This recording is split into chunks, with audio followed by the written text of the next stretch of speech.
श्री रामचंद्र जी का स्वभाव कोमल और करुणामय है। उन्होंने अपने जीवन में पहली बार यह दोहक देखा, इससे पहले कभी उन्होंने दोहक सुना भी न था। तो भी समय का विचार करके हृदय में धीरज धरकर उन्होंने मीठे वचनों से माता कैकेयी से पूछा, हे माता, मुझे पिताजी के दोहक का कारण कहो, ताकि उसका निवारण हो, दोहक दूर हो, वह यत्न किया जाए। कैकेयी ने कहा, हे राम, सुनो, सारा कारण यही है कि राजा का तुम पर बहुत स्नेह है। इन्होंने मुझे 2 वरदान देने को कहा था। मुझे जो कुछ अच्छा लगा वही मैंने मांगा। उसे सुनकर राजा के हृदय में सोच हो गया, क्योंकि ये तुम्हारा संकोच नहीं छोड़ सकते। इधर तो पुत्र का स्नेह है और उधर वचन, प्रतिज्ञा। राजा इसी धर्म संकट में पड़ गए हैं। यदि तुम कर सकते हो तो राजा की आज्ञा शिरोधार्य करो और इनके कठिन क्लेश को मिटाओ। कैकेयी बेधड़क बैठी ऐसी कड़वी वाणी कह रही है, जिसे सुनकर स्वयं कठोरता भी अत्यंत व्याकुल हो उठी। जीभ धनुष है, वचन बहुत से तीर है, और मानो राजा ही कोमल निशाने के समान है।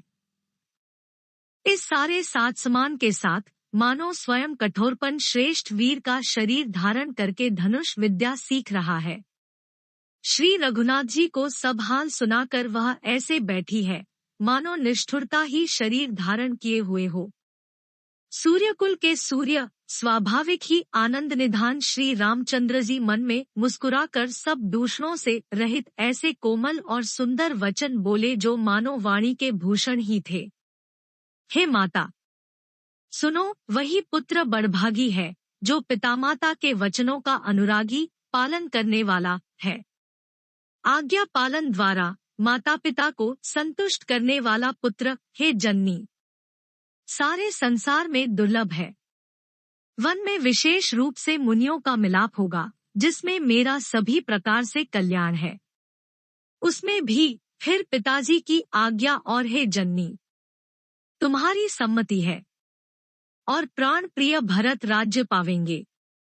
इन सभी बातों को देखकर यह प्रतीत होता है कि आज विधाता सब प्रकार से मुझे सम्मुख है, मेरे अनुकूल है। यदि ऐसे काम के लिए भी मैं वन को न जाऊं तो मूर्खों के समाज में सबसे पहले मेरी गिनती करनी चाहिए। जो कल्पवृक्ष को छोड़कर रैन की सेवा करते हैं और अमृत त्याग कर विष मांग लेते हैं, हे माता, तुम मन में विचार कर देखो, वे महामूर्ख भी ऐसा मौका पाकर कभी न चुकेंगे। हे माता, मुझे एक ही दोहक विशेष रूप से हो रहा है, वह महाराज को अत्यंत व्याकुल देखकर। इस थोड़ी सी बात के लिए ही पिताजी को इतना भारी दोहक हो, हे माता, मुझे इस बात पर विश्वास नहीं होता, क्योंकि महाराज तो बड़े ही धीर और गुणों के अथाह समुद्र हैं। अवश्य ही मुझसे कोई बड़ा अपराध हो गया है, जिसके कारण महाराज मुझसे कुछ नहीं कहते। तुम्हें मेरी सौगंध है, माता, तुम सच सच कहो। रघुकुल में श्रेष्ठ श्री रामचंद्र जी के स्वभाव से ही सीधे वचनों को दुर्बुद्धि कैकेयी टेढ़ा ही करके जान रही है। जैसे यद्यपि जल समान ही होता है, परंतु जोक उसमें टेढ़ी चाल से ही चलती है। रानी कैकेयी श्री रामचंद्र जी का रुख पाकर हर्षित हो गई और कपटपूर्ण स्नेह दिखाकर बोली, तुम्हारी शपथ और भरत की सौगंध है, मुझे राजा के दोहक का दूसरा कुछ भी कारण विदित नहीं है। हे तात, तुम अपराध के योग्य नहीं हो, तुमसे माता पिता का अपराध बन पड़े यह संभव नहीं। तुम तो माता पिता और भाइयों को सुख देने वाले हो। हे राम, तुम जो कुछ कह रहे हो सब सत्य है। तुम पितामाता के वचनों के पालन में तत्पर हो। मैं तुम्हारी बलिहारी जाती हूँ, तुम पिता को समझाकर वही बात कहो, जिससे चौथेपन बुढ़ापे में इनका अपयश न हो। जिस पुण्य ने इनको तुम जैसे पुत्र दिए हैं, उसका निरादर करना उचित नहीं। कैकेयी के बुरे मुख में ये शुभ वचन कैसे लगते हैं, जैसे मगध देश में गया आदिक तीर्थ।